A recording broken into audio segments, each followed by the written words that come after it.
आज का दिन हम सबके लिए सबसे बड़ा दिन था। आज तय होने वाला था कि किसकी किस्मत चमकेगी और कौन धूल चाटेगा। स्कूल का हर स्टूडेंट अपनी बारी का इंतजार कर रहा था और माहौल में एक अलग ही लेवल की टेंशन थी। तभी अनाउंसमेंट हुई कि वेकिंग सेरेमनी शुरू हो रही है। लोग एक एक करके आगे जा रहे थे। किसी को जादुई ताकत मिल रही थी तो किसी को योद्धा बनने का वरदान। तभी मेरा नाम पुकारा गया, ट्रेवर बेल। जैसे ही मैंने कदम आगे बढ़ाए, पूरे हॉल में ठहाके गूंजने लगे। लोग चिल्ला रहे थे, देखो स्कूल का सबसे फिसडी आ रहा है, ये अपाहिज क्या खा कुछ बनेगा। मेरी हालत देखकर कोई भी कह सकता था कि मैं कमजोर हूँ, पर इन लोगों को क्या पता कि 3 साल पहले एक एक्सीडेंट ने मुझसे सब कुछ छीन लिया था। अब मैं एक नकली दिल के सहारे जिंदा था, जिसे ये लोग कचरा समझते थे। रास्ते में कुछ बुलीज ने मेरा रास्ता रोक लिया। एक ने तो मुझे जोर का मुक्का मारा और मैं जमीन पर जा गिरा। वो लोग हंसते हुए कह रहे थे कि मुझ जैसा कचरा इस सेरेमनी के लायक नहीं है। उनकी हिम्मत इतनी बढ़ गई कि उन्होंने मुझसे कहा, अगर तुम्हें अपनी किस्मत आजमानी है तो मेरे पैरों के बीच से रेंग कर जाओ। मेरा खून खौल रहा था पर मैं मजबूर था। तभी इथन रेनार्ड आगे आया। दिखावे के लिए वो बहुत शरीफ बन रहा था, जैसे मेरी मदद करना चाहता हो। उसने मुझे ऊपर उठाया, पर असलियत कुछ और ही थी। उसने मेरे कान में धीरे से वो सच उगला जिसने मेरी रूह कंपा दी। उसने बताया कि 3 साल पहले जो एक्सीडेंट हुआ था वो कोई इत्तेफाक नहीं था। एक भविष्यवक्ता ने उसे बताया था कि मैं एस लेवल की ताकत लेकर पैदा होने वाला हूँ। इथन ने वही किस्मत मुझसे छीन ली और मुझे इस हाल में छोड़ दिया। वो मुस्कुरा रहा था क्योंकि उसे लगा कि अब मैं कभी खड़ा नहीं हो पाऊंगा।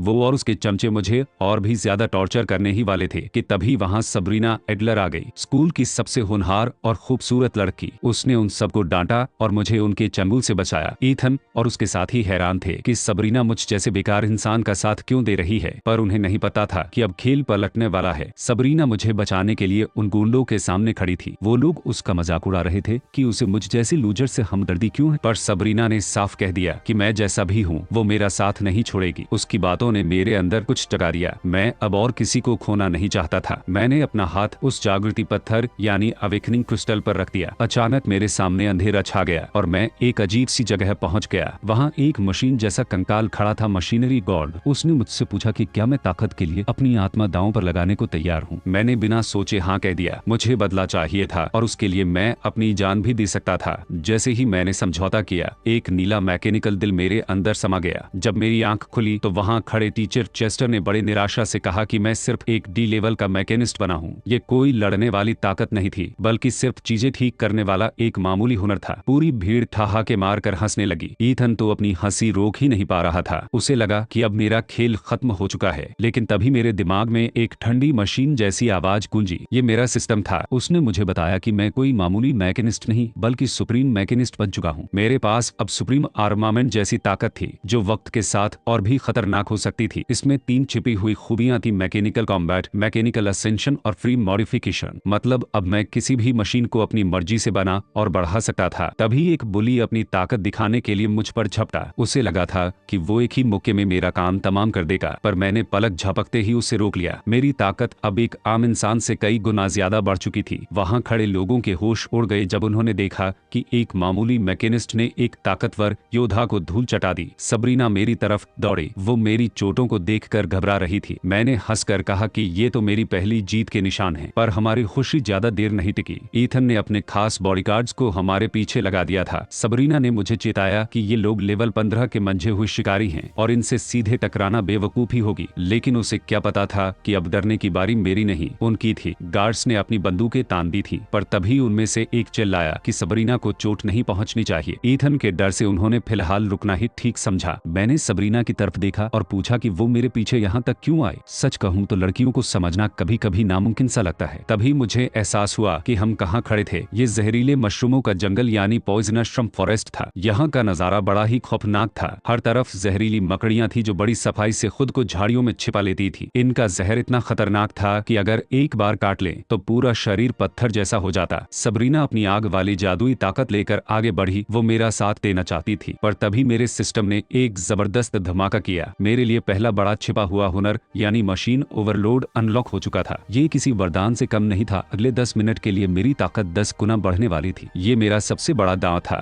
देखते ही देखते मैंने उन मकड़ियों का काम तमाम कर दिया और मेरा लेवल अब 4 पर पहुंच गया था। मैं अब अपनी क्लास के बाकी लड़कों से काफी आगे निकल चुका था। मकड़ियों से मिले कीमती सामान को देखकर मुझे अपनी छोटी बहन लोहन की याद आई। मुझे पैसों की सख्त जरूरत थी ताकि मैं उसके लिए अच्छी दवाइयाँ और एक बढ़िया व्हील चेयर खरीद सकूं। मैं बस अपनी बहन बहन के सुनहरे भविष्य के सपने देख ही रहा था कि तभी सबरीना ने एक ऐसा सवाल पूछा जिससे मेरी रूह कांप गई। उसने पूछा, क्या लोहन घर पर अकेली है? मेरा दिल बैठ गया और तभी जैसे मेरा सबसे बुरा सपना सच हो गया हो, मुझे लोहन की चीख सुनाई दी। उन कमीनों ने मेरी बहन को ढूंढ लिया था। ईथन के गुंडे मेरे घर तक पहुंच चुके थे। उधर डुंगे नाम का वो बुली गुस्से में पागल हो रहा था। उसे यकीन नहीं हो रहा था कि मुझ जैसे अपाहिज ने उसके आदमियों को धूल चटा दी। वो चिल्ला रहा था कि चाहे मैं कितने भी पैंतरे बदल लूं, वो अपने ऊंचे लेवल की ताकत से मुझे कच्चा चबा जाएगा। पर उसे अंदाजा भी नहीं था कि अब उसका पाला किस शैतान से पड़ा है। मैं पागलों की तरह घर की तरफ भागा। वहां का नजारा देखकर मेरा खून खौल उठा। डोंगे और उसके साथी मेरी बहन लोहन को दबोचे खड़े थे। मेरी मासूम बहन रोते हुए गिड़गिड़ा रही थी कि मेरे भाई को छोड़ दो, पर उन जालिमों को जरा भी दया नहीं आ रही थी। डोंगे ने हंसते हुए एक शर्त रखी, अगर मैं अपने हाथ पैर खुद अपने हाथों से तोड़ लूं तो वो लोहन को छोड़ देगा। सबरीना ने उन्हें रोकने की कोशिश की, पर डोंगे पर जैसे ईथन का खून सवार था। उसने सबरीना तक को धमकी दे डाली कि अगर वो बीच में आई तो वो उसे भी नहीं छोड़ेगा। उसने लोहन का गला दबोच लिया और मुझसे कहा कि वक्त खत्म हो रहा है। उसे लगा मैं घबरा जाऊंगा, पर मैं तो जोर जोर से हंसने लगा। उसे लगा कि शायद मैं पागल हो गया हूँ, पर उसे क्या पता था कि मेरी इस हंसी के पीछे उसकी मौत खड़ी थी। मैंने उससे साफ कह दिया कि आज जो खत्म होगा वो मैं नहीं बल्कि वो खुद है। मेरे पास अभी भी मशीन ओवरलोड के वो 10 मिनट बाकी थे जिसमें मेरी ताकत 10 गुना बढ़ी हुई थी। डोंगे को अपनी लेवल वाली ताकत पर बड़ा घमंड था, पर जैसे ही मैंने मूव किया उसे अपनी औकात समझ आ गई। चंद सेकंड के अंदर वो जमीन पर पड़ा अपनी जान की भीख मांग रहा था। वो कुत्ते की तरह रेंगते हुए कहने लगा कि ये सब उसने किसी और के इशारे पर किया है, पर मुझे उसकी सफाई से कोई मतलब नहीं था। लोहन अब सुरक्षित थी, पर वो इतनी ज्यादा डरी हुई थी कि मेरी बाहों में ही बेहोश हो गई। सबरीना ने उसे संभाला और भरोसा दिलाया कि वो लोहन का पूरा ख्याल रखेगी। मुझे लगा कि अब शायद सब ठीक हो जाएगा, पर तभी सबरीना का एक आदमी वहां बदहवास होकर पहुंचा। उसने चिल्लाकर कहा कि कुछ बहुत बड़ा अनर्थ हो गया है। उसके चेहरे का खौफ बता रहा था कि कोई नया तूफान दस्तक दे रहा है। अभी एक मुसीबत टली ही थी कि ईथन के आदमी वहां धमके। वो लोग सबरीना को जबरदस्ती ले जाने आए थे। उनका कहना था कि सबरीना और ईथन की सगाई हो चुकी है और वो ईथन की मंगेतर है। ये सुनकर मेरा दिमाग चकरा गया, पर सबरीना ने साफ मना कर दिया। उसने चिल्लाकर कहा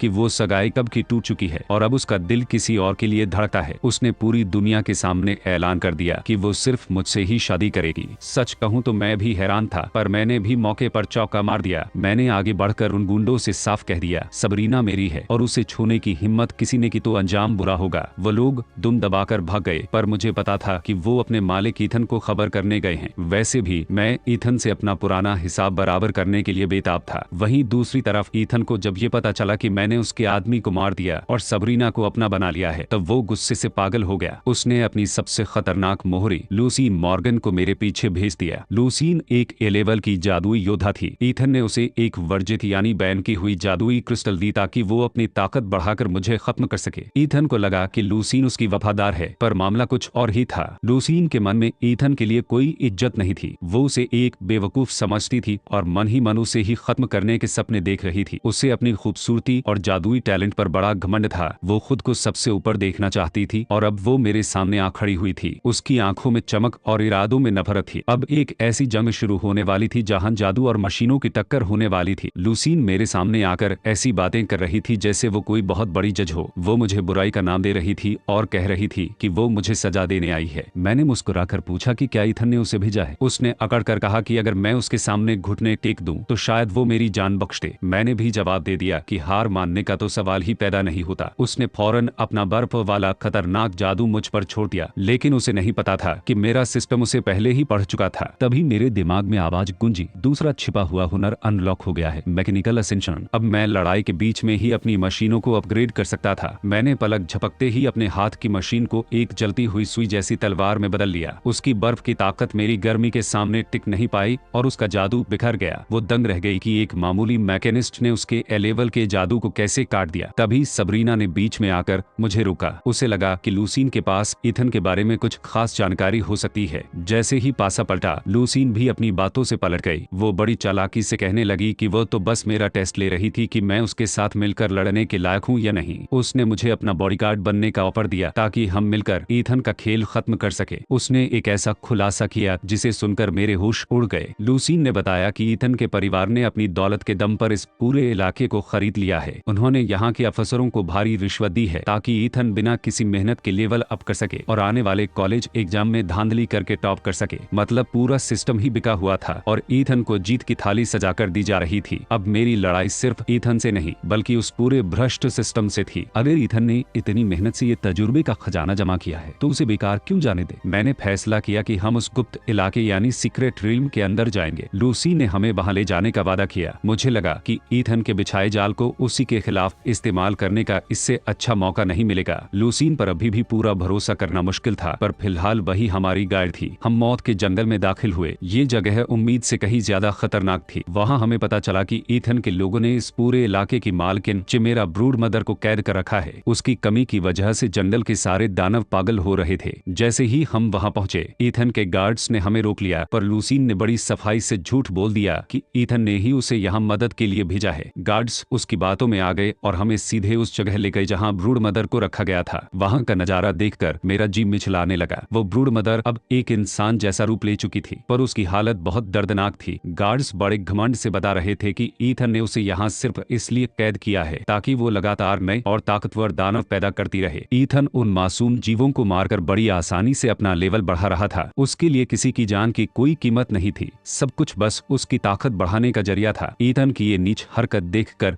मुझे समझ आ गया कि वो अपनी जीत के लिए किसी भी हद तक गिर सकता है। ब्रूड मदर ने मेरी तरफ देखा और उसकी आंखों में एक अजीब सी चमक थी। उसने फुसफुसाते हुए कहा, सुप्रीम मैकेनिस्ट, मेरी मदद करो। मैं दंग रह गया। उसे मेरी असली क्लास के बारे में पता चल गया था, जिसे मैंने पूरी दुनिया से छिपा कर रखा था। उसने गिड़गिड़ाते हुए कहा कि ईथन के लोग उसके बच्चों को बेरहमी से मार रहे हैं। मैंने उससे पूछा कि मैं उसकी मदद क्यों करूं? आखिर मैं भी तो एक इंसान ही हूं और ईथन के परिवार से दुश्मनी मोल लेना मौत को दावत देने जैसा है। तब उसने मुझसे एक वादा किया, अगर मैं उन्हें आजाद कर दूं तो उसका पूरा कबीला मेरा साथ देगा और वो कभी किसी मासूम इंसान को नुकसान नहीं पहुंचाएंगे। मुझे ईथन का खेल बिगाड़ने का इससे अच्छा मौका नहीं मिल सकता था। मैंने उसे आजाद कर दिया और ब्रूड मदर के गुस्से के सामने ईथन के गार्ड्स की एक न चले। वो लोग जान बचाकर वहां से भाग खड़े हुए। जैसे ही वो इलाका आजाद हुआ, मेरे सिस्टम ने धमाका कर दिया। मुझे इतना तजुर्बा मिला कि मेरा लेवल सीधा 16 पर पहुंच गया। अब मैं और सबरीना कॉलेज एग्जाम के लिए पूरी तरह तैयार थे, लेकिन असली तोहफा तो अभी बाकी था।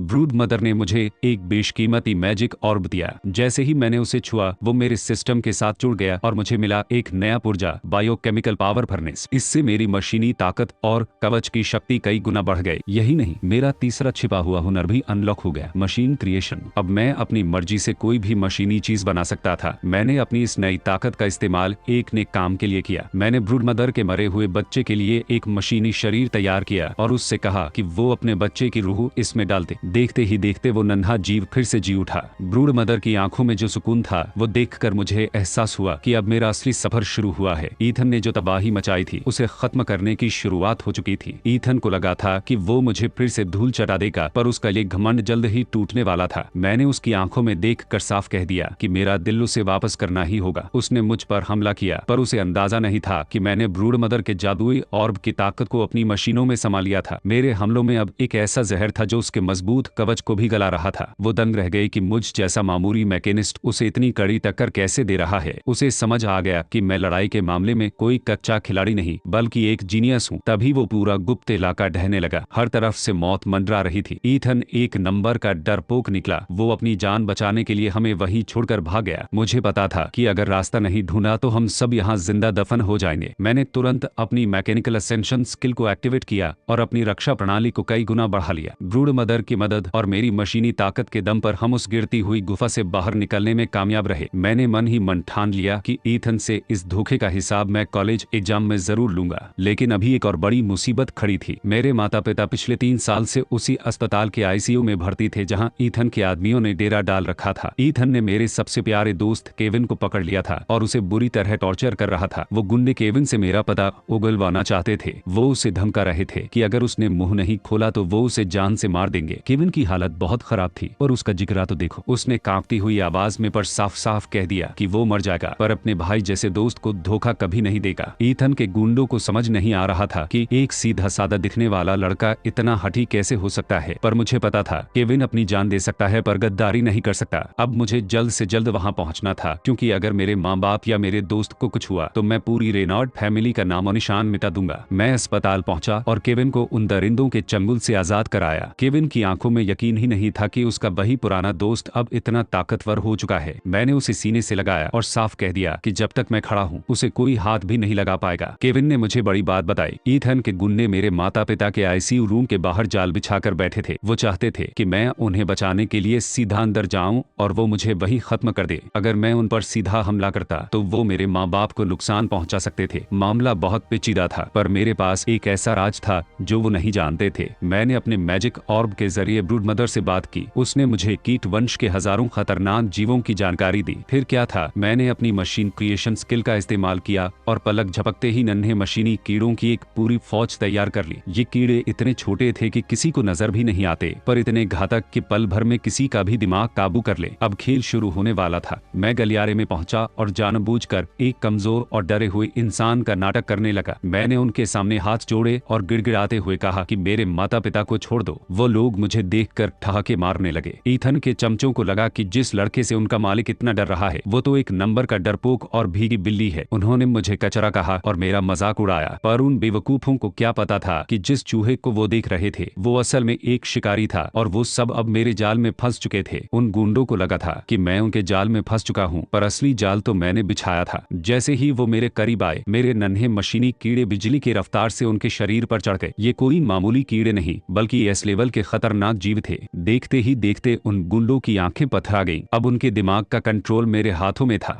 मैंने उनके दिमाग की सारी जानकारी पढ़ ली और फिर उन्हें एक ऐसा हुक्म दिया कि उनके होश उड़ जाते। मैंने कहा, जाओ और अपने ही मालिक ईथन को खत्म कर दो। वो कठपुतलियों की तरह मुड़े और अपने ही बॉस का काम तमाम करने निकल पड़े। केविन ये सब देख रहा था और उसकी फटी की फटी आंखें मेरा मुंह ताक रही थी। वो हैरान था कि मुझ जैसा सीधा लड़का इतना खतरनाक कैसे हो गया। मैंने देखा कि केविन का चेहरा सूझा हुआ था, तो मैंने उससे पूछा कि वो खुद का इलाज क्यों नहीं कर लेता। क्या वो वही हीलर यानी मरहम लगाने वाला नहीं बना जो वो बनना चाहता था। केविन थोड़ा झिझका, पर फिर उसने अपना राज खोल दिया। वो एक हीलर तो बना था, पर म्यूटेटेड यानी बदला हुआ। उसने अपना हुनर आजमाने के लिए जैसे ही जादुई घेरा बनाया, मुझे अपनी आंखों पर यकीन नहीं हुआ। घाव तो भर रहे थे, पर उस रोशनी के संपर्क में आते ही इंसानों की हालत अजीब होने लगी। वो लोग गर्मी से तड़पने लगे और उनके मुंह से अजीब सी आवाजें निकलने लगी। केविन शर्मिंदा होकर बोला कि उसके इस जादू का एक बहुत ही शर्मनाक साइड इफेक्ट है। जो भी इसके घेरे में आता है उसका शरीर बेकाबू होकर तपने लगता है। इसीलिए कोई उसके साथ टीम बनाना चाहता था, पर मुझे इसमें एक बहुत बड़ा मौका दिखा। मैंने केविन के कंधे पर हाथ रखा और हंसते हुए कहा, पागल, तू कोई मामूली डॉक्टर नहीं, तू तो कंट्रोल करने वाला हीलर है। सोच, जब कॉलेज के फाइनल एग्जाम में तू ये जादू ईथन पर चलाएगा तो उसका क्या हाल होगा। पूरी दुनिया के सामने उसकी बेइज्जती का तमाशा बनेगा। केविन की आंखों में चमक आ गई। उसे समझ आ गया कि मेरा दिमाग किस लेवल पर चल रहा है। अब हम दोनों तैयार थे। उधर ईथन को खबर मिल चुकी थी कि उसके अपने ही आदमी उसके खिलाफ हो गए हैं। उसे एहसास हो गया था कि अब मैं पहले वाला लाचार ट्रेवर नहीं रहा और अब मैं उसे उसके घर में घुसकर मारने आ रहा था। कॉलेज एंट्रेंस एग्जाम का दिन आ गया था और ये दिन मेरी जिंदगी का सबसे बड़ा इम्तिहान होने वाला था। मुझे खबर मिली कि ईथन अभी भी अपनी पुरानी चोटों से काह रहा था और उसके बाप का घमंड 7वें आसमान पर था। वो ईथन को दिलासा दे रहा था कि भले ही मैं उनके लिए खतरा बन गया हूँ, पर पूरी एग्जाम कमेटी रेनाल्ड खानदान की मुट्ठी में है। उनके हिसाब से मेरे लिए आगे बढ़ना नामुमकिन था और उन्होंने मेरे हारने का पूरा इंतजाम कर लिया था। ईथन कमीना मुस्कुरा रहा था। उसे लगा कि वो अभी सिस्टम के दम पर जीत जाएगा। तभी हम एग्जाम के असली मैदान के सामने पहुंचे, ट्रायल टावर।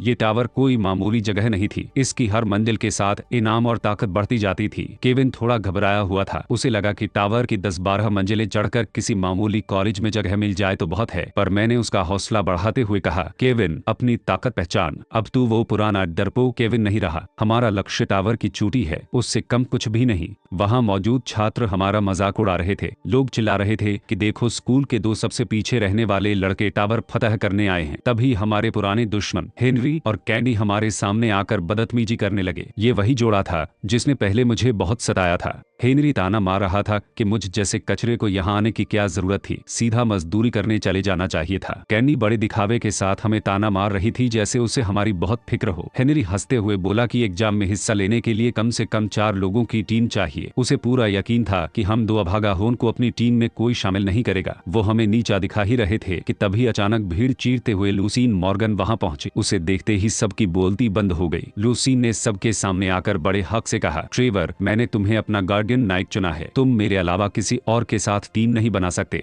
केविन ने भी पूरे एटीट्यूड में अपना परिचय दिया कि वो एक म्यूटेटेड हीलर है। अब उन बोलीज के चेहरे देखने लायक थे क्योंकि बाजी अब पूरी तरह से पलट चुकी थी। जैसे ही लूसीन हमारी टीम में शामिल हुई, केविन तो खुशी से पागल हो गया। वो लूसीन से हाथ मिलाने के लिए मचल रहा था, पर लूसीन ने उसे बाहर तक नहीं दिया। उसने साफ कह दिया कि वो सिर्फ मेरे गार्डियन नाइट वाले वादे की वजह से यहाँ है। भीड़ में खलबली मच गई। लोग यकीन ही नहीं कर पा रहे थे कि लूसीन जैसी ए लेवल की बड़े खानदान की लड़की मुझ जैसे कचरे के साथ टीम बना रही है। किसी को लग रहा था कि वो मेरा मजाक उड़ा रही है, तो कोई कह रहा था कि वो पागल हो गई है। पर असली धमाका तो अभी बाकी था। तभी हमारी स्कूल की सबसे होनहार छात्रा सबरीना भी वहां पहुंच गई। उसने मुस्कुराते हुए पूछा कि क्या वो भी हमारी टीम में शामिल हो सकती है। अब तो लोगों के कलेजे पर सांप लौटने लगे। 2 टॉप लेवल की ताकतवर और खूबसूरत लड़कियां और साथ में 2 ऐसे लड़के जिन्हें सब स्कूल का सबसे बड़ा फेलियर समझते थे। ये टीम कम और चमत्कार ज्यादा लग रहा था। केविन तो खुशी के मारे फूला नहीं समा रहा था। उसे लगा कि अगर ये लड़कियां हमारा मजाक भी उड़ाएं, तब भी ऐसी धांसू टीम के साथ रहने में कोई बुराई नहीं है। तभी ऑफिसर ने शोर कम कराया और बताया कि लेवल टेस्टिंग शुरू होने वाली है। इस बार नियम कड़े कर दिए गए थे। एग्जाम में हिस्सा लेने के लिए कम से कम लेवल 10 होना जरूरी था। सबसे पहले ईथन को बुलाया गया।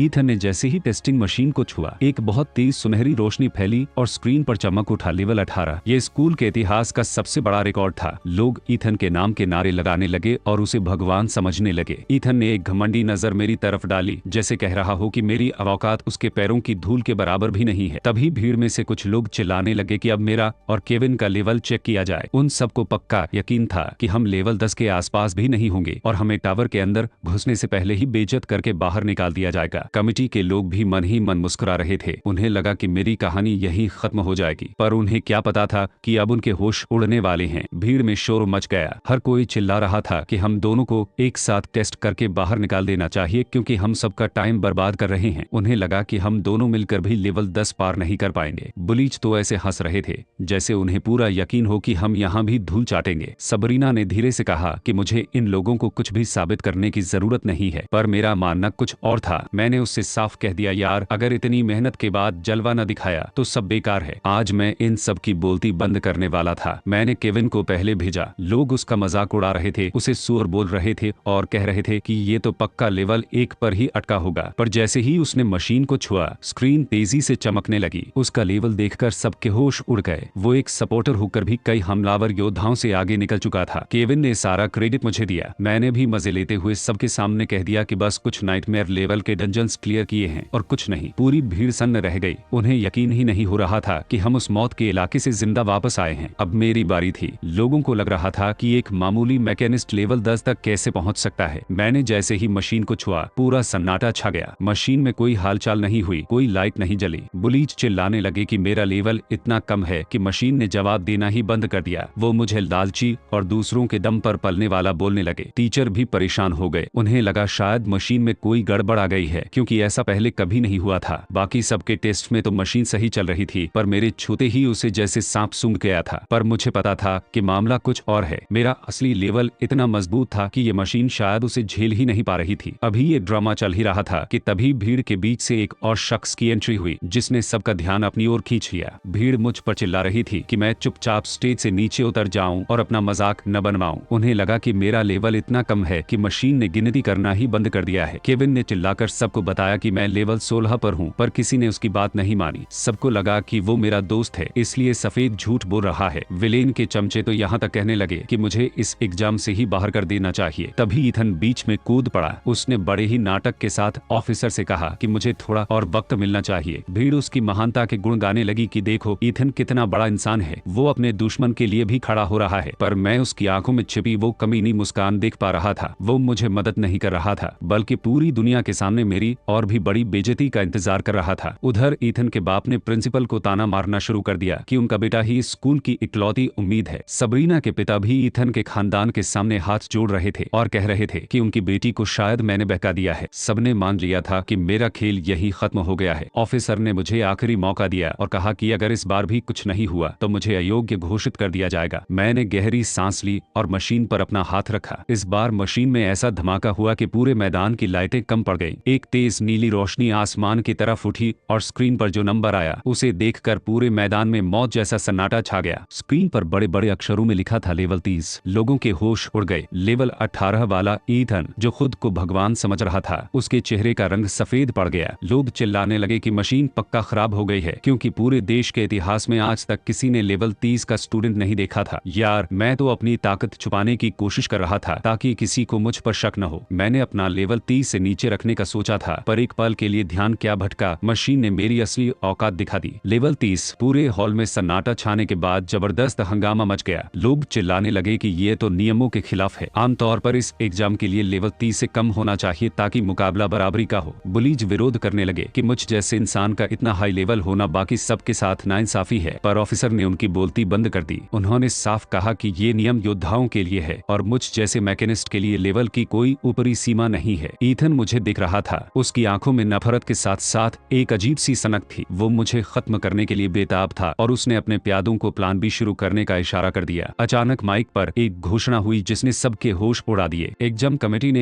एन मौके पर नियम बदल दिए थे। अब टावर के अंदर जाने के लिए टीम में 4 नहीं बल्कि 5 लोग होने चाहिए थे। ये सीधे तौर पर मेरी टीम को रोकने की साजिश थी, क्योंकि हमारे पास सिर्फ 4 लोग थे। ईथन फौरन मसीहा बनने का नाटक करने लगा। वो स्टेज पर खड़ा होकर चिल्लाने लगा कि जिन टीमों में लोग कम हैं वो उसकी मदद ले सकते हैं। वो सबको अपनी तरफ खींच रहा था ताकि कोई भी मेरी टीम में शामिल न हो सके और हम एग्जाम से बाहर हो जाएं। ईथन की एक घटिया चाल देखकर केविन घबरा गया, पर सबरीना के चेहरे पर एक शिकन तक नहीं थी। उसने मुझसे कहा कि इन बूढ़े अधिकारियों को अपनी गंदी राजनीति खेलने दो, क्योंकि उसने पहले से ही एक तगड़ा बंदोबस्त कर रखा है। ईथन को लगा कि उसने हमें चारों तरफ से घेर लिया है, पर तभी भीड़ को चीरते हुए एक ऐसी दमदार एंट्री हुई कि सबका ध्यान उधर खींच गया। कोई बहुत ही खास हमारी टीम का हिस्सा बनने आ रहा था। अब ईथन का मुंह फिर से खुला का खुला रहने वाला था। भीड़ को चीरते हुए जो लड़की सामने आई उसे देखकर पूरा मैदान सन्न रह गया। वो कोई और नहीं, पिछले साल की टॉपर और स्कूल की सबसे ताकतवर छात्रा मारिया लैंगडेल थी। लोग कानाफूसी करने लगे कि क्या मारिया फिर से एग्जाम देने आई है। ईथन तो उसे देखते ही अपनी औकात भूल गया। वो बड़े स्टाइल में मुस्कुराते हुए आगे बढ़ा और मारिया को अपनी टीम में आने का न्योता देने लगा। उसे पूरा यकीन था कि मारिया उसे मना नहीं करेगी, पर मारिया ने उसे घास तक नहीं डाली। उसने बड़े टशन में ईथन को झिड़क दिया और कहा, रास्ते से हटो, मुझे तुमसे कोई बात नहीं करनी। वो सीधे मेरी तरफ बढ़ी। ईथन का मुंह देखने लायक था, मानो भरी भीड़ में किसी ने उसे जोरदार तमाचा जड़ दिया हो। मारिया ने मुस्कुराकर ऐलान कर दिया कि वो हमारी टीम की 5वीं सदस्य बनेगी। अब तो पूरे मैदान में हंगामा मच गया। मेरी टीम में एक से बढ़कर एक धुरंधर लड़कियां थीं और ऊपर से मेरा लेवल 30। लोग जलकर खाक हो रहे थे कि मुझ जैसे कचरे के पास इतनी जबरदस्त टीम कैसे आ गई। मारिया ने मेरे करीब आकर मजे लेते हुए कहा, तो तुम ही हो ट्रेवर। सबरीना अक्सर तुम्हारे ही गुण गाती रहती है। मानना पड़ेगा सबरीना, तुम्हारी पसंद तो बड़ी जबरदस्त है। सबरीना तो ये सुनकर शर्म के मारे पानी पानी हो गई। भीड़ में खड़े लड़के अपनी किस्मत को कोस रहे थे। उन्हें लग रहा था कि मैं किसी जादू के दम पर इन सबको अपनी टीम में शामिल कर रहा हूँ। मारिया ने हंसते हुए मुझसे कहा कि अगर मैंने टावर के अंदर अपनी बहादुरी दिखाई तो शायद वो भी मुझ पर फिदा हो जाए। उधर ईथन का गुस्सा अब 7वें आसमान पर था। उसकी नफरत साफ देखी जा सकती थी। तभी उसके 2 चमचे, जो खुद को लेवल का बड़ा योद्धा समझते थे, ईथन के पास पहुंचे। उन्होंने ईथन को भरोसा दिलाया कि टावर के अंदर वो मेरा ऐसा हाल करेंगे कि कोई पहचान भी नहीं पाएगा। ईथन ने कमीनी मुस्कान के साथ उन्हें हरी झंडी दे दी। उसे लगा कि भले ही ये दोनों मामूली मोहरे हैं, पर मुझे रास्ते से हटाने के लिए काफी हैं। अब ईथन की आंखों में खून सवार था। उसने ठान लिया था कि इस बार मैं टावर से जिंदा बाहर नहीं आ पाऊंगा। ईथन के गुंडे चुपचाप आपस में कुछ जादुई पत्थर बांट रहे थे। वो कह रहे थे कि जो काम ईथन ने उन्हें सौंपा है उसे वो टावर के अंदर अंजाम देंगे। मुझे शक तो था कि कुछ बड़ा कांड होने वाला है, पर मैंने खुद को शांत रखा। तभी अनाउंसमेंट हुई कि सभी टीमें टावर के सामने तैयार हो जाए। सबरीना, मारिया, लूसीन और केविन सब मेरे पीछे खड़े थे। मैंने सबकी आंखों में देखकर साफ कह दिया, हमारा लक्ष्य सिर्फ टावर चढ़ना नहीं बल्कि उसकी चोटी पर कब्जा करना है। अब पीछे हटने का कोई रास्ता नहीं था। हमें ट्रायल स्पिरिट पर्ल्स दिए गए जो हमारे हर कदम को रिकॉर्ड करने वाले थे। ऑफिसर ने चेतावनी दी कि अगर ये मोती खो गए तो हम एग्जाम से बाहर हो जाएंगे। जैसे ही टेलीपोर्टेशन शुरू हुआ, मेरा दिल तेजी से धड़कने लगा। पलक झपकते ही हम ट्रायल टावर की पहली मंजिल पर थे। चारों तरफ सन्नाटा था, पर यह सन्नाटा किसी बड़े तूफान की आहट थी। टीचर चेस्टर की आवाज गूंजी कि हमें दानवों को मारकर 100 पॉइंट्स जमा जमा करने हैं, तभी हम अगली मंजिल पर जा पाएंगे। पर जैसे ही दानव सामने आए, सबके होश उड़ गए। पहली मंजिल पर ए लेवल के राक्षस, भाई ये तो सरासर नाइंसाफी थी। कायदे से यहाँ कमजोर दानव होने चाहिए थे, पर ईथन के खानदान ने एग्जाम कमेटी को अपनी जेब में रख लिया था। ये सब हमें यही रोकने की एक गंदी साजिश थी। दानवों ने हमला किया और सबरीना ने अपनी जादुई ढाल से हमें बचा तो लिया, पर वो ढाल सिर्फ 5 मिनट तक ही टिक सकती थी। केविन घबराकर चिल्ला रहा था कि अब हम करेंगे, क्योंकि यहाँ से कोई भी शिकायत काम नहीं आने वाली थी। मैंने अपने साथियों की तरफ देखा। मेरी आंखों में अब डर नहीं, बल्कि एक अलग ही आग थी। मैंने उनसे पूछा, क्या तुम लोग मेरे साथ एक बड़ा दांव लगाने को तैयार हो? क्योंकि जब दुश्मन नियम तोड़ रहा हो तो जीत सिर्फ जुआ खेलने से ही मिलती है। अब वक्त आ गया था दुनिया को दिखाने का कि एक मैकेनिस्ट जब अपनी औकात पर आता है तो क्या कर सकता है। इन ए लेवल के राक्षसों का सामना करना मौत को दावत देने जैसा था। बाहर खड़े अधिकारी सब देख रहे थे, पर वो हमारी मदद करने के बजाय बस हाथ पर हाथ धरे बैठे थे। उन्हें पूरा यकीन था कि या तो हम हार मानकर बाहर आ जाएंगे या फिर यहीं ढेर हो जाएंगे। तभी खबर आई कि ईथन ने पहली मंजिल पार कर ली है, और वो भी 300 पॉइंट्स के साथ। पूरा स्कूल उसके नाम के नारे लगा रहा था। ईथन के बाप का घमंड तो 7वें आसमान पर था। वो सरेआम मुझे ईथन की कामयाबी के रास्ते का पत्थर बता रहा था, पर मुझे बातों से नहीं, धमाके से जवाब देना था। मैंने अपनी टीम को इशारा किया और उन्होंने जान हथेली पर रखकर सारे राक्षसों को एक जगह इकट्ठा कर लिया। अब मेरी बारी थी। मैंने अपनी सबसे धाकड़ मशीन तैयार की, मैजिक इलेक्ट्रोमैग्नेटिक कैनन।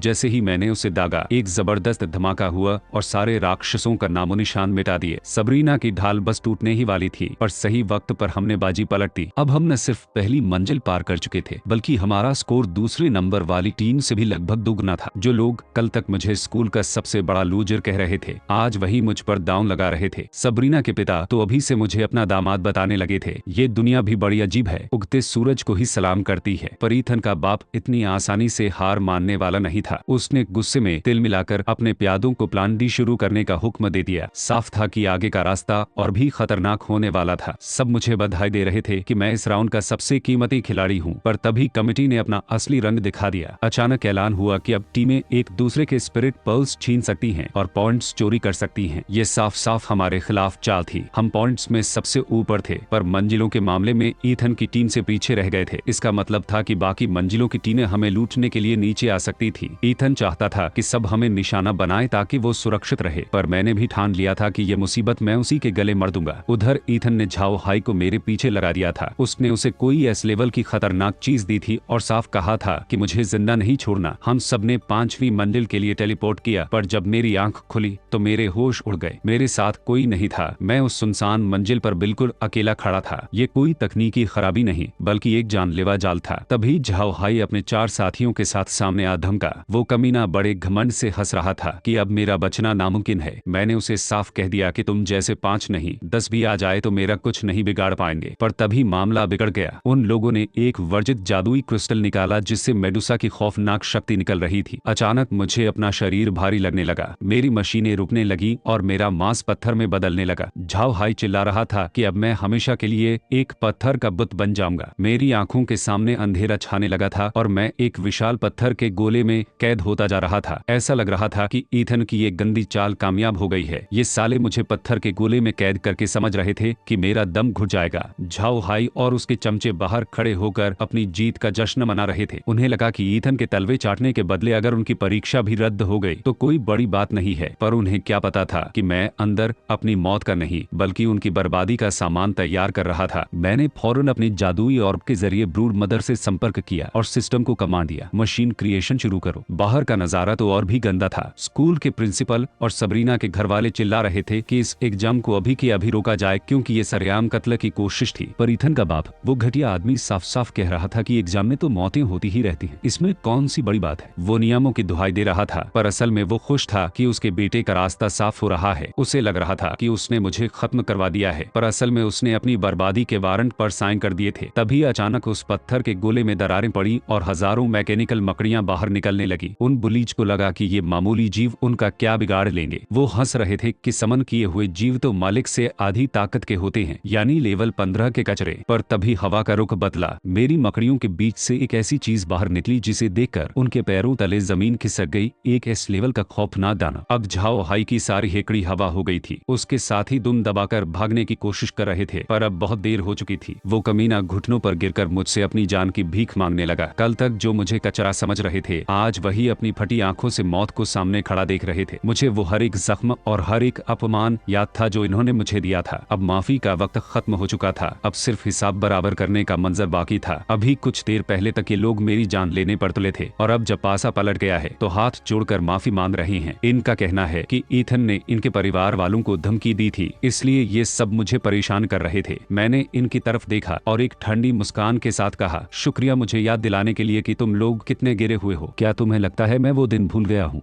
जब तुमने मेरी बहन के सामने मुझे पीटा था? जब मैं अपनी बहन की खातिर तुम्हारे सामने घुटने टेक कर गिड़गिड़ा रहा था तब तुम्हें दया नहीं आई। तुमने क्लास के पैसे चुराए और इल्जाम मुझ पर लगा दिया, यहाँ तक कि तुमने बेचारे केविन तक को नहीं छोड़ा, जबकि उसे अपनी माँ के इलाज के लिए उन पैसों की सख्त जरूरत थी। आज इन सब का हिसाब होगा। मारना तो बहुत छोटी सजा होगी, मैं तुम्हें वो जख्म दूंगा जो पूरी दुनिया देखेगी। मैंने अपनी ताकत का इस्तेमाल किया और वहीं पर एक सजा का मंच तैयार कर दिया। मैंने वहाँ मौजूद बाकी छात्रों से कहा कि आज डरने की जरूरत नहीं है। ईथन और उसके इन गुंडों ने जिसके साथ भी बुरा किया है, सामने आओ और पूरी दुनिया को बताओ। शुरुआत में सब डरे हुए थे, पर धीरे धीरे आवाजें उठने लगी। किसी ने बताया कि झाओ हाई ने जलन के मारे उसके दोस्त को अपाहिज कर दिया, तो किसी ने अपनी स्कॉलरशिप छीने जाने का दुखड़ा सुनाया। सबकी आंखों में ईथन के खानदान के लिए नफरत थी। झाओ हाई अब बुरी तरह घबरा गया था। उसने चिल्लाकर कहा कि मैं लोगों को भड़का रहा हूँ और अगर मैंने उसे मारा तो ये परीक्षा के नियमों के खिलाफ होगा, मुझे एग्जाम से निकाल दिया जाएगा। उसने तो यहाँ तक कह दिया कि ये सब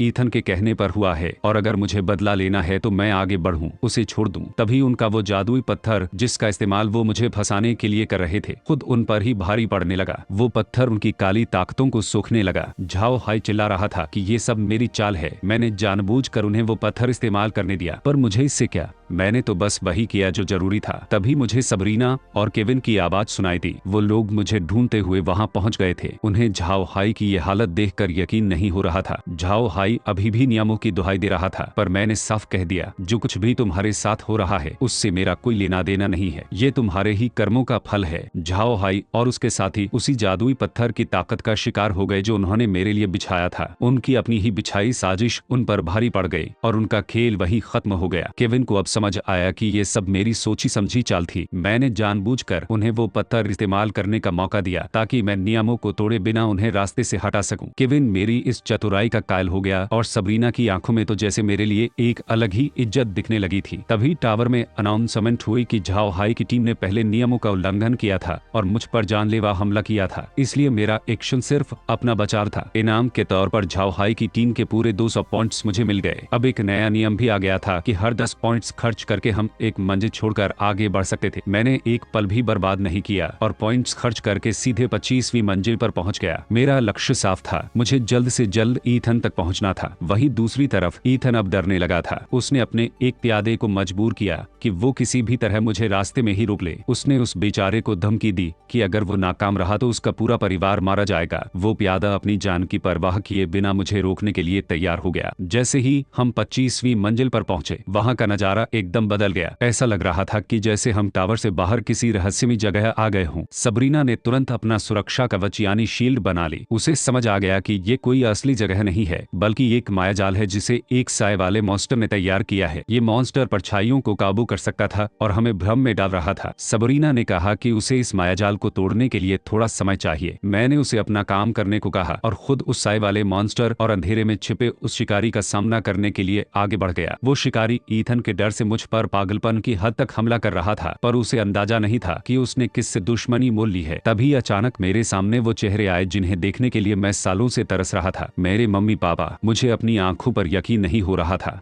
उन्होंने मुझे गले लगा लिया और कहा कि उन्हें मुझ पर बहुत गर्व है क्योंकि मैंने टॉप किया है और उसी इनाम के पैसों से उनका इलाज हो गया। यहाँ तक कि मेरी बहन भी अपने पैरों पर खड़ी थी। ये वो जिंदगी थी जिसका सपना मैंने हर रात देखा था। एक पल के लिए तो मैं सब भूल गया और मेरी आंखों से आंसू निकल आए, लेकिन तभी मेरा माथा ठनका। ये सब इतना परफेक्ट कैसे हो सकता है? मम्मी पापा का अस्पताल से इस तरह अचानक आ जाना, बहन का रातों रात ठीक हो जाना, नहीं, ये हकीकत नहीं हो सकती। मुझे समझ आ गया कि ये मेरी यादों और मेरी कमजोरी कमजोरियों से बुना गया एक मायाजाल है। ये सब नकली था। मेरा दिल भले ही इस पल को जीना चाहता था, पर मेरा दिमाग चीख चीख कर कह रहा था कि मुझे यहाँ से निकलना होगा। मैंने अपने सिस्टम को कमांड दिया और उस दिल तोड़ने वाले भ्रम को चीरते हुए बाहर आ गया। बाहर आते ही मैंने देखा कि सबरीना भी एक भयानक सपने में फंसी हुई है। उसे ईथन परेशान कर रहा था और वो डर से कांप रही थी। मैंने तुरंत उसे उस नरक से बाहर निकाला। सबरीना को यकीन नहीं हो रहा था कि मैं असली हूँ। मैंने उसे समझाया कि ये मॉन्स्टर हमारे दिमाग के साथ खेल रहा था। ये मायाजाल या तो हमें वो दिखाता है जिससे हम सबसे ज्यादा प्यार करते हैं, या फिर वो जिससे हम सबसे ज्यादा डरते हैं। अगर हम उस भ्रम के अंदर अपनी भावनाओं पर काबू पा ले और उसके उलट महसूस करने लगे तो ये जाल अपने आप टूट जाता है। जैसे ही मुझे एहसास हुआ कि वो मेरे असली मम्मी पापा नहीं हैं, मेरा डर गायब हो गया और ये मायाजाल ढह गया। आखिरकार हम उस धोखे से बाहर आ गए थे। अब मुझे बस उस साए का पीछा करना था जिसने हमें यहाँ फंसाया था। ये साए वाला मॉन्स्टर मरा नहीं था, बल्कि इसने तो उस बेचारी लड़की शान के शरीर पर ही कब्जा कर लिया था। अब इसके पास एक असली शरीर था जिसकी वजह से ये पहले से कहीं ज्यादा ताकतवर और भूखा हो गया था। इसकी आंखों में साफ दिख रहा था कि ये यहाँ मौजूद हर एक इंसान को कच्चा चबा जाना चाहता है। सबरीना ने अपनी पूरी ताकत लगा दी, पर उसकी जादुई शक्ति इस शैतान को रोकने के लिए काफी नहीं थी। लेकिन तभी हमें एक रास्ता मिला। फीनिक्स के खून की मदद से सबरीना की शक्ति बढ़ गई और उसकी जादुई चमक ने उस अंधेरे को चीरना शुरू कर दिया। उधर मेरा सिस्टम भी पीछे नहीं रहा। मुझे मेरा चौथा और सबसे खतरनाक हुनर मिला, जिसे मैकेनिकल प्रोलिफरेशन कहते हैं। सच कहूं तो मेरा ये मेचा सूट हर बार मुझे हैरान कर देता है। इसकी नई ताकत के सामने वो साए वाला मॉन्स्टर टिक नहीं पाया और मैंने उसे जड़ से उखाड़ फेंका। वही दूर बैठा ईथन ये सब देख रहा था। जैसे ही मेरा हमला हुआ, उसका वो जादुई नाखून टूट गया जिससे वो शान को काबू कर रहा था। उसे अपनी आंखों पर यकीन नहीं हो रहा था कि मैंने उसके सबसे खतरनाक मोहरे को धूल चटा दी है। मैंने सीधे कैमरे की तरफ देखा और ईथन को चेतावनी दी कि उसने मेरी सबसे प्यारी यादों के साथ खेलने की हिम्मत की है। अब उससे इसकी कीमत अपने खून से चुकानी होगी। पर कहानी में अभी एक और मोड़ आना बाकी था। तभी वहां ड्यूरेक्स नाम का एक लड़का आया जो स्कूल नंबर 12 का सबसे ताकतवर छात्र माना जाता है। ये ईथन का पुराना दुश्मन भी है और बहुत घमंडी भी। उसे लगा कि मैं वही पुराना कमजोर और गरीब लड़का हूँ जिसे कभी किसी की मदद की जरूरत थी। उसे अभी इस बात का अंदाजा नहीं है कि उसकी औकात अब मेरे सामने कुछ भी नहीं है। वो मुझे और मेरी टीम को कमतर समझ रहा था, पर उसे क्या पता कि अब खेल पूरी तरह से बदल चुका है। ये ड्यूरेक्स तो अपनी ही कहानी गढ़कर बैठा था। सबने देखा कि मैंने अपनी मेहनत से लड़ाई जीती, पर ये सबको बता रहा था कि मैंने काला जादू किया है और लूसीन और मारिया को धोखे से अपने वश में कर लिया है। हद है यार, अपनी मंगेतर को बचाने के नाम पर ये खुद को हीरो साबित करने की कोशिश कर रहा था। खैर, साए वाले मॉन्स्टर से लड़कर हम सब काफी थक चुके थे, इसलिए मैंने टीम से कहा कि थोड़ा रुककर अपनी ताकत वापस जुटा लेते हैं। पर ये ड्यूरेक्स कहाँ मानने वाला था। वो लूसीन के पास गया और उसे अपनी तरफ बुलाने लगा जैसे वो उसकी कोई निजी जायदाद हो। लूसीन ने भी उसे करारा जवाब देते हुए साफ कह दिया कि वो किसी की गुलाम नहीं है और वो अपनी मर्जी से मेरे साथ रहेगी। उसे मुझ पर पूरा भरोसा था। ड्यूरेक्स का अहंकार इस बात से बुरी तरह चोटिल हो गया। उसने सीधे मुझे लड़ने की चुनौती दे डाली और कहा कि अगर मैं जीत गया तो वो मेरी ताकत को मान लेगा। सबरीना ने उसे रोकने की कोशिश की और कहा कि वो उसे संभाल लेगी, पर मैंने सोचा कि इस रोज रोज की चिक को एक बार में ही खत्म करना जरूरी है। मैंने उसकी चुनौती स्वीकार कर ली। लड़ाई शुरू होते ही मुझे एहसास हुआ कि ये बंदा सिर्फ बातें नहीं करता, इसमें दम भी है। उसने कुछ ऐसी इलेक्ट्रोमैग्नेटिक तरंगे छोड़ी जिन्होंने मेरे सूट के डिफेंस सिस्टम को हिलाकर रख दिया। स्क्रीन पर एरर आने लगे और मेरा कवच काम करना बंद कर दिया। हैरानी तो तब हुई जब उसने अपनी असली शक्ति दिखाई। उसने एक विशाल दैवीय रूप यानी गॉड फॉर्म धारण कर लिया। ये ताकत सिर्फ उन्हीं को मिलती है जिन्हें भगवान का आशीर्वाद प्राप्त हो। उधर ईथन अपनी ऊंची मंजिल पर बैठा ये सब लाइव देख रहा था। उसके चेहरे पर एक कमीनी मुस्कान थी। वो चाहता था कि हम दोनों आपस में लड़कर एक दूसरे को खत्म कर दे ताकि उसे बिना हाथ पैर हिलाए ही जीत मिल जाए। वो अपनी सेना तैयार कर रहा था ताकि हम में से जो भी बचे उसे वो बाद में ठिकाने लगा सके। मामला बिगड़ रहा था। ड्यूरेक्स की वो बिजली इतनी ताकतवर थी कि मेरा बनाया हुआ फैराडे शील्ड भी जवाब देने लगा था। फिजिक्स कहती है कि कंडक्टर बिजली को रोक लेते हैं, पर ड्यूरेक्स की वो अरबों वोल्ट की बिजली मेरे कवच को चीरती हुई अंदर आ रही थी। मुझे समझ आ गया था कि सिर्फ डिफेंस से काम नहीं चलेगा, मुझे कुछ अलग करना होगा। तभी मेरे सिस्टम ने एक नई स्किल का सिग्नल दिया, मैकेनिकल प्रोलिफरेशन। ये कमाल का हुनर है। इससे मैं मशीनी चीजों को किसी भी दूसरी चीज में बदल सकता हूँ, चाहे वो कोई जीव हो या कोई पत्थर। मैंने तुरंत अपने मशीनी पुर्जों को एरोजेल में बदल लिया। एरोजेल इस पूरी कायनात का सबसे तगड़ा इंसुलेटर है जिसमें से बिजली गुजर ही नहीं सकती। ड्यूरेक्स के होश उड़ गए जब उसकी सबसे विनाशकारी बिजली मेरे एरोजेल के सामने फुस हो गई। मैंने उसे हरा दिया। वो एक असली योद्धा की तरह अपनी हार मान गया और उसने वादा किया कि वो फिर से मुझे चुनौती देने आएगा। पर तभी एक ऐसी नीच हरकत हुई जिसे देखकर मेरा खून खौल उठा। ईथन ने अपने ही आदमी जियालियांग पर हमला कर दिया। ईथन के लिए इंसान सिर्फ इस्तेमाल करने वाली चीजें हैं। जब काम निकल गया तो उसने उसे मरने के लिए छोड़ दिया। जियालियांग की हालत बहुत खराब थी, उसके अंदरूनी अंग क्रिस्टल यानी पत्थर जैसे बनने लगे थे। सबरीना ने उसे बचाने की कोशिश की पर जादू से ऐसे जख्म ठीक नहीं होते। मुझे पता था कि जियालियांग मेरा दुश्मन था, पर ईथन की इस दरिंदगी को मैं चुपचाप नहीं देख सकता था। मैंने अपनी नई स्किल को पूरी ताकत के साथ एक्टिवेट किया। मैं उसके शरीर के उन मरे हुए अंगों को मशीनी प्रोलिफरेशन के जरिए फिर से जिंदा करने की कोशिश करने लगा। ये बहुत खतरनाक था और सबरीना मुझे बार बार सावधान कर रही थी, पर मैंने फैसला कर लिया था कि ईथन की इस नफरत का जवाब मैं एक जान बचाकर दूंगा। मेरे शरीर से निकलने वाली वो रोशनी इतनी तेज थी कि सबरीना और बाकी सब अपनी आंखें मलने लगे। सब चिल्ला रहे थे कि मैं पीछे हट जाऊं क्योंकि इसकी चमक खतरनाक हो सकती थी, पर मेरा ध्यान सिर्फ जियालियांग को बचाने पर था। ड्यूरेक्स वही खड़ा ये सब देख रहा था। उसने एक ऐसी शक्ति देखी जो आज तक किसी ने नहीं देखी थी, मशीनरी गॉड की परछाई। उसके होश उड़ गए क्योंकि ऐसे किसी भगवान के बारे में उसने कभी सुना तक नहीं था। आखिरकार मेरी मेहनत रंग लाई और जियालियांग खतरे से बाहर आ गया। मैंने उसके पत्थर बन चुके अंगों को फिर से मशीनी ताकत से जोड़ दिया था। तभी मेरे दिमाग में एक बिजली सी कौन थी। अगर मैं जियालियांग के अंगों को ठीक कर सकता हूँ तो इसका मतलब है कि मैं अपनी बहन के पैरों और अपने माता पिता को भी पूरी तरह ठीक कर सकता हूँ। बस एक बार ईथन से अपना हिसाब पूरा कर लूं, फिर मैं अपनी खोई हुई हर खुशी वापस छीन लूंगा। उधर बाहर परीक्षा के कंट्रोल रूम में हंगामा मचा हुआ था। प्रिंसिपल लू ने ईथन के पिता से साफ शब्दों में पूछा कि उनके बेटे की टीम के लोग बार बार प्रतिबंधित जादुई पत्थरों का इस्तेमाल क्यों कर रहे हैं, पर वो आदमी इतना ढीठ था कि उसने उल्टा प्रिंसिपल पर ही इल्जाम लगा दिए। उसे भरोसा था कि ईथन की जीत के आगे सब सच दब जाएगा। टावर के अंदर हम अब 37वीं मंजिल पर पहुंचने वाले थे। ईथन की टीम अब हमारी पहुंच में थी। ड्यूरेक्स जो अब मेरे साथ था मस्ती के मूड में आ गया। उसने चुटकी लेते हुए कहा कि मैं कोई भगवान नहीं बल्कि लड़कियों का दिल जीतने वाला जादूगर हूँ और धीरे धीरे अपना एक साम्राज्य खड़ा कर रहा हूँ। मैंने उसे डांट कर चुप कराया क्योंकि ये मजाक का वक्त नहीं था। जैसे ही हम 37वीं मंजिल पर पहुंचे वहाँ का माहौल एकदम नरक जैसा था। ईथन वहीं खड़ा हमारा इंतजार कर रहा था। वो अपनी ही टीम की एक लड़की शीयी की जान की परवाह किए बिना उससे वक्त को काबू करने वाली जादुई शक्ति इस्तेमाल करवा रहा था। जब किसी ने उसे टोकने की कोशिश की तो उसने साफ कह दिया कि उसके लिए लोग सिर्फ इस्तेमाल करने का सामान है। उसने मुस्कुराते हुए मेरा स्वागत किया और कहा, नर्क में तुम्हारा स्वागत है। अचानक चारों तरफ वक्त की रफ्तार बदलने लगी। मुझे समझ आ गया कि ये ईथन का बिछाया हुआ जाल है। मैंने अपनी टीम को पीछे रहने को कहा ताकि वो अपनी ताकत ईथन के लिए बचा सके और खुद उस वक्त के चक्रव्यूह को तोड़ने के लिए आगे बढ़ गया। मेरे सामने ड्रैगन्स की एक पूरी फौज खड़ी थी। ये लड़का जो ईथन के लिए लड़ रहा था उसके ड्रैगन्स बहुत खतरनाक थे, पर मुझे पीछे हटना मंजूर नहीं था। मैंने अकेले ही उन सभी ड्रैगन्स के हमलों को रोक दिया। ड्रैगन नाइट भी हैरान था कि एक मैकेनिस्ट इतना ताकतवर कैसे हो सकता है। मैंने अपनी पूरी ताकत लगाई और उसे धूल चटा दी। जब वो हार गया तो उसने अपनी आंखें बंद कर ली। शायद उसे लगा कि मैं उसे खत्म कर दूंगा, पर मैंने उसे छोड़ दिया। उसने बड़ी हैरानी से पूछा कि मैंने उसे मारा क्यों नहीं। मैंने साफ कह दिया कि मुझे फर्क पता है। वो ईथन जैसा नीच नहीं था, बस अपना फर्ज निभा रहा था। उसे पहली बार किसी से वो इज्जत मिली थी जिसका वो हकदार था और उसने भी मुझे सम्मान के साथ रास्ता दे दिया। पर ईथन वो तो इंसानियत भूल चुका है। उसने अपने ही साथी को कचरा कहा और हम दोनों को एक साथ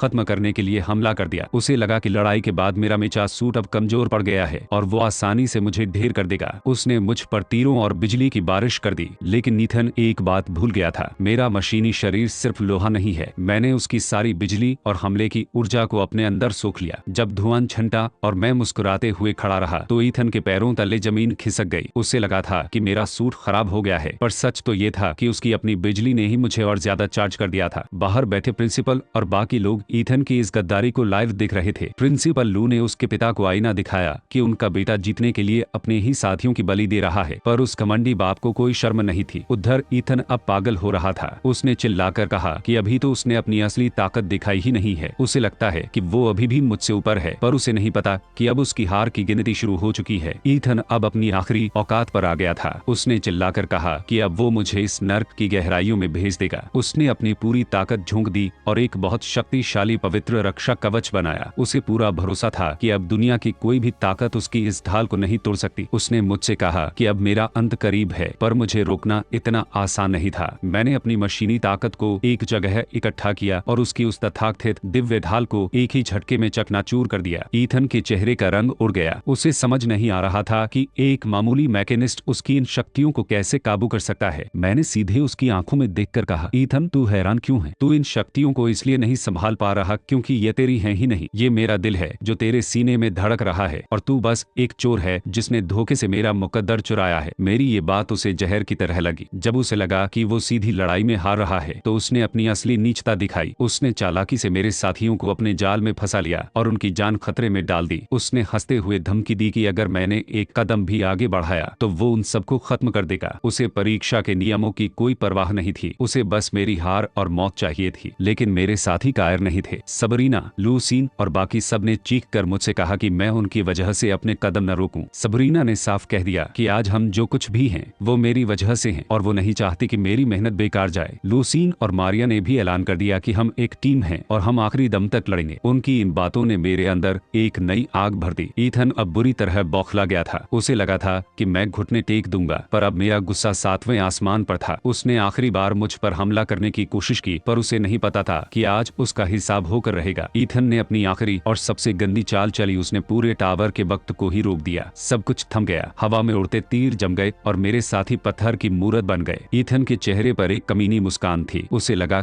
कि अब मैं कुछ नहीं कर पाऊंगा, पर उसे क्या पता था कि मशीनी खुदा का ये दिल समय की जंजीरों में नहीं बंधा था। वक्त रुक चुका था, पर मेरा दिल अभी भी धड़क रहा था। मैंने उसकी आंखों में वो खौफ देखा जब मैंने आगे बढ़कर उसकी आखिरी उम्मीद को भी मिट्टी में मिला दिया। मैंने उससे अपना वो हक वापस छीन लिया जो उसने सालों पहले मुझसे चुराया था। टावर के बाहर ईथन का बाप पागल हो चुका था। उसे अपनी हार बर्दाश्त नहीं हो रही थी। उसने एक जम कमेटी को खरीदने की धमकी दी, प्रिंसिपल को डराने की कोशिश की और चाहा कि वो टावर के अंदर अपनी सेना भेजकर मुझे मरवा दे। पर अब बहुत देर हो चुकी थी। पूरी दुनिया ने लाइव देख लिया था कि असली विलेन कौन है। तभी मेरे सामने फिर से वही मशीनी खोपड़ी प्रकट हुई। उसने अपना असली नाम बताया, ड्यूस एक्स मशीन। उसने खुलासा किया कि वो वक्त और अंतरिक्ष की गड़बड़ियों को ठीक करने वाला मशीनी देवता है। ईथन ने मेरा दिल और मेरी किस्मत चुराकर इस दुनिया के संतुलन को बिगाड़ दिया था। खुदा ने मुझे वो जादुई ताकत सिर्फ इसलिए दी थी ताकि मैं खुद अपने हाथों से अपनी छीनी हुई किस्मत को वापस पा सकूं। अब मेरा दिल मेरे सीने में वापस था। मैंने ईथन को उसके किए की सजा दे दी थी और अपने साथियों को बचा लिया था। मशीनी देवता ने मुस्कुराते हुए कहा कि अब जब मैंने अपनी किस्मत वापस पा ली है तो मेरे पास दो रास्ते हैं। एक रास्ता जो मुझे वापस मेरी पुरानी दुनिया में ले जाएगा और दूसरा जो मुझे इस ब्रह्मांड का रक्षक बना देगा। फैसला अब मेरे हाथ में था। मशीनी खुदा ने मेरे सामने दो रास्ते रखे। पहला रास्ता ये था कि मैं अपना पुराना असली दिल वापस चुन लूं। अगर मैं ऐसा करता तो वक्त फिर से बदल जाता और मेरी जिंदगी वैसी ही हो जाती जैसी उससे होना चाहिए था, एक कामयाब और चमकता हुआ सितारा। लेकिन दूसरा रास्ता था इसी मशीनी दिल को अपने सीने में धड़कने देने का। इसका मतलब था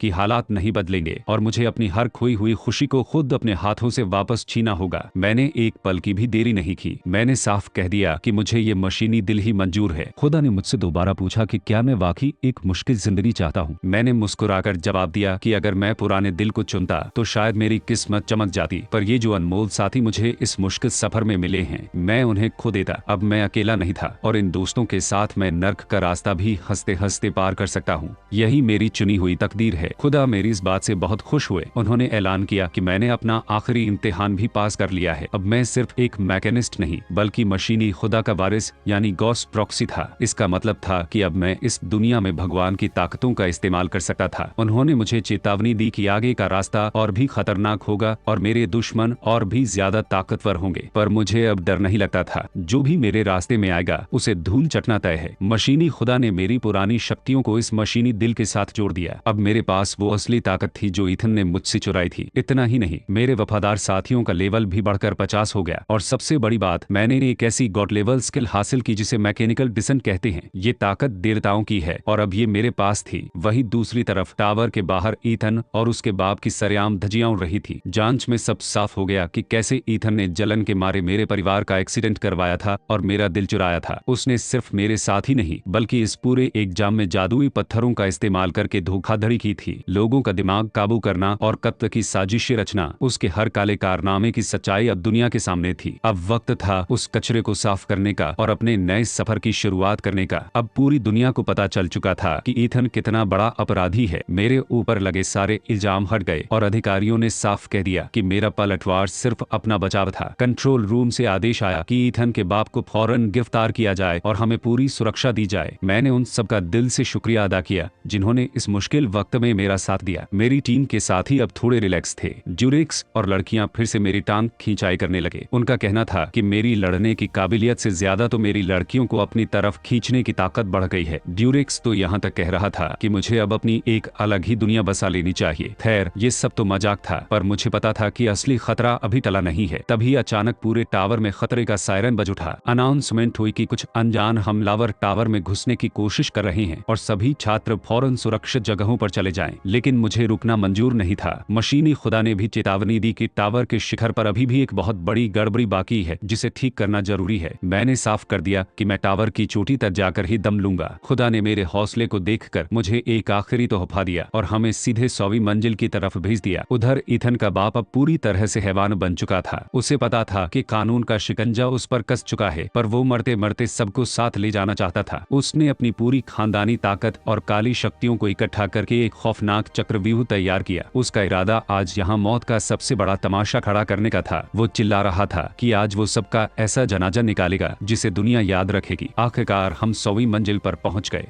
ये इस सफर का आखिरी पड़ाव था। हमने खुद को तैयार किया और जैसे ही कदम आगे बढ़ाए, वहाँ का नजारा देखकर हमारे होश उड़ गए। ईथन के परिवार ने अपनी नीचता की सारी हदें पार कर दी थी। वहाँ अंधेरे के बीच कुछ ऐसा खड़ा था जिसे देखकर समझ आ गया कि ये लड़ाई अब सिर्फ एक परीक्षा नहीं बल्कि दुनिया को बचाने की जंग बन चुकी है। ईथन के बाप की चीखें पूरे टावर में गूंज रही थी। वो पूरी तरह पागल हो चुका था और बस मेरी मौत चाहता था। उसने एक बहुत ही खौफनाक फालन एंजेल यानी एक गिरे हुए देवता को बुला लिया था। उसका कहना था कि ये ताकत उसने ईथन के लिए बचा कर रखी थी, पर अब वो इसे मेरी बलि चढ़ाने के लिए इस्तेमाल करेगा। ये मॉन्स्टर कोई मामूली बला नहीं थी। इसकी सबसे खतरनाक ताकत ये थी कि ये किसी भी चीज को पल भर में बूढ़ा कर सकता था और सड़ा सकता था। अगर इसकी एक भी चोट मुझे लग जाती तो मेरा मशीनी शरीर वहीं गलकर राख हो जाता। सबरीना चिल्लाई कि मुझे इसके करीब नहीं जाना चाहिए, पर पीछे हटने का तो सवाल ही नहीं था। मुझे इस शैतान का ध्यान भटकाने के लिए सिर्फ 1 सेकंड चाहिए था। मैंने केविन को आवाज दी। केविन डरा हुआ था, पर उसने अपनी दोस्ती का हक अदा किया और अपनी पूरी जान लगाकर अपना सबसे तगड़ा हुनर इस्तेमाल किया। उसने उस मॉन्स्टर को अपनी तरफ उलझा लिया। वहीं दूसरी तरफ ईथन का बाप अपनी काली शक्तियों से हमें भ्रम में डालने की कोशिश कर रहा था। वो ईथन की यादों और नकली तस्वीरों के जरिए मुझे कमजोर करना चाहता था, पर अब मेरा दिल पत्थर का हो चुका था। सबरीना ने भी अपनी पूरी ताकत झोंक दी।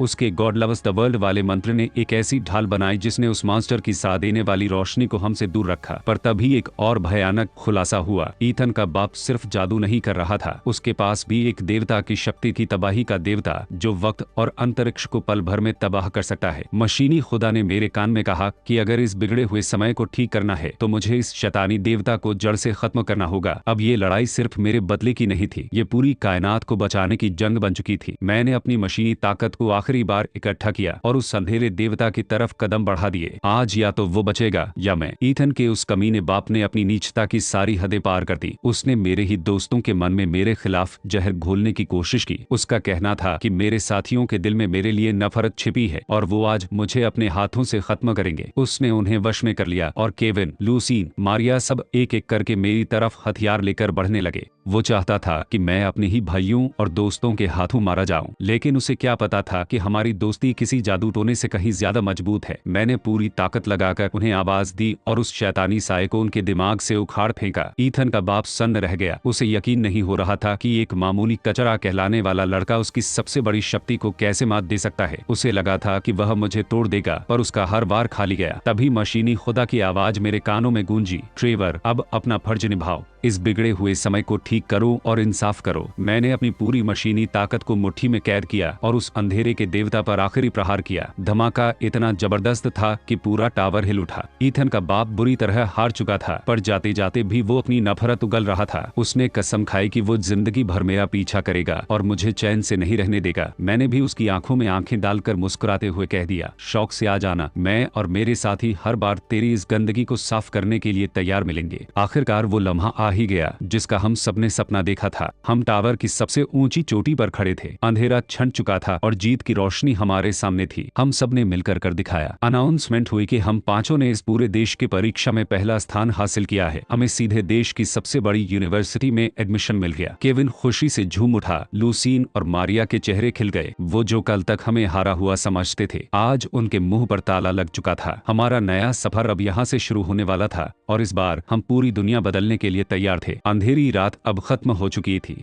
जो अपमान और दर्द मैंने झेला था वो अब पीछे छूट गया था। मुझे महसूस हो रहा था कि मेरी असली जिंदगी तो अब शुरू होने वाली है। टीचर चेस्टर ने हमें जीत की बधाई तो दी, पर उनके चेहरे पर फिक्र साफ दिख रही थी। उन्होंने बताया कि ईथन के खानदान के लोग पूरे लुहाई शहर में पागलों की तरह हमें ढूंढ रहे हैं। उनका कहना था कि जब तक बाहर हालात ठीक नहीं हो जाते हम टावर की चोटी पर ही रुके, क्योंकि यहाँ हम सुरक्षित रहेंगे। पर मुझे पिंजरे में कैद रहना पसंद नहीं था। मैंने अपने साथियों की तरफ देखा और साफ कह दिया कि लुहाई में रुकना अब खतरे से खाली नहीं है। मैंने उनसे पूछा, मैं यहाँ से बाहर निकलने वाला हूँ और ये रास्ता बहुत खतरनाक होने वाला है, क्या तुम लोग मेरा साथ दोगे? सबरीना ने बिना एक पल सोचे मुस्कुराकर मेरा हाथ थाम लिया। लोसीन और मारिया ने भी साफ कर दिया कि वो मुझे अकेला नहीं छोड़ने वाली। हम पार्टनर थे और पार्टनर्स कभी एक दूसरे का साथ नहीं छोड़ते। जब हम अपने नए सफर की तैयारी कर रहे थे तो वहीं दूसरी तरफ प्रिंसिपल लू और टीचर चेस्टर के बीच एक बहुत बड़ा खुलासा हो रहा था। प्रिंसिपल लू ने बताया कि मैं इकलौता मशीनी खुदा का वारिस यानी गॉड्स प्रॉक्सी नहीं हूँ। इस दुनिया में मेरे जैसे और भी कई लोग हैं जिन्हें अलग अलग देवताओं ने अपनी शक्तियां दी हैं। और सबसे चौंकाने वाली बात ये थी कि इन गॉड्स प्रॉक्सी के बीच होने वाली ये जंग ही ये तय करेगी कि इस पूरी धरती पर किसका राज होगा। तो मामला सिर्फ एक स्कूल की दुश्मनी या एक छोटे से शहर के बदले का नहीं था, ये तो एक बहुत बड़े खेल की शुरुआत थी। मुझे अब समझ आ गया था कि मेरा मुकाबला ईथन जैसे छोटे मोटे खिलाड़ियों से नहीं बल्कि दुनिया के सबसे ताकतवर योद्धाओं से होने वाला है। पर मैं भी तैयार था। मशीनी खुदा की ताकत मेरे साथ थी और मेरे वफादार दोस्त मेरे पीछे खड़े थे। अब जो भी सामने आएगा उसे मेरी ताकत का अंदाजा हो जाएगा। हमारा असली मुकाबला तो अब शुरू होने वाला था।